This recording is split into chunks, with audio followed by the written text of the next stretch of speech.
Özü Медетхан Шеримкулович сиздердин поколение аял кишилерди сыйлай билет.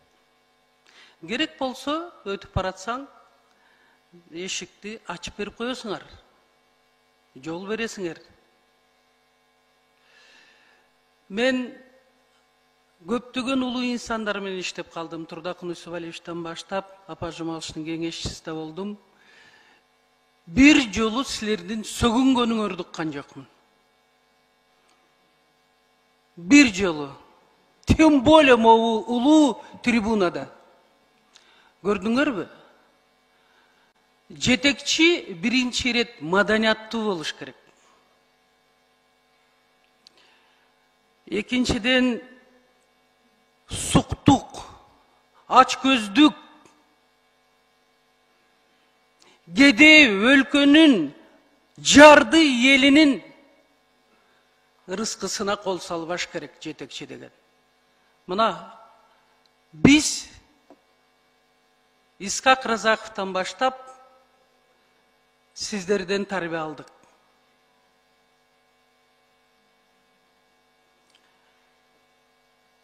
Мен кайрылып кетет элем, урматтуу депутаттар. Силер жыл сайын акча каражатын бөлүп беришиңер керек. Мына ушундай улуу инсандардын басып өткөн жолуна даректүү тасма тартуу боюнча. Бул өзүнчө өрнөк болуш керек. Керек болсо ошол бала бакчадан баштап көрсөтүү менен мектеп, жогорку окуу жайларында, анан азыркы бийлик, кийин келе турган бийлик президенттерден баштап бары мына ошол даректүү тасмаларды көрүш керек. Туура. Биз элибизди дагы кичине бузуп алдык саясатчылар. Биздин элибиз керек болсо ак деп сүттү, айранды саткан эмес. Добушун да саткан эмес. Биз саясатчылар буздук, аны моюнга алыш керек. Экинчиси, партиялык система деп дагы бузуп алдык мамлекеттик стройду, элибизди дагы. Тилекке каршы Корчубек Акназаровтай, Медетхан Шеримкулович, Апа Жумалович, Абсамат Масалиевичтер, шундай Турдакун Усубалиевичтер, аксакалдар, ошондой улуу инсандардан бизге президенттик кызматтын ээлеген жетекчилер келбеди. Бирөөсү Москвада отурду эле алып келип коюшту, бирөөсү манты жеп аткан жеринен алып келип коюшту, бирөөсүнүн акчасы көп деди, экинчиси дос деди, анан кийин түрмөдө отурган кишини да алып келип койдук. Мына ушинтип биздин өлкө акырындык менен талкаланып, ошону менен бирге тилекке каршы жерлери сууларыбыз кетип атат.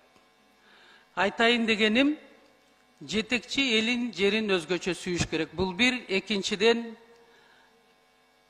ушул Корчубек Акназаровдун бир эле моменттен айтып, сөзүмдү аяктасам, биз больницада бирге жатып калдык, спец больницада.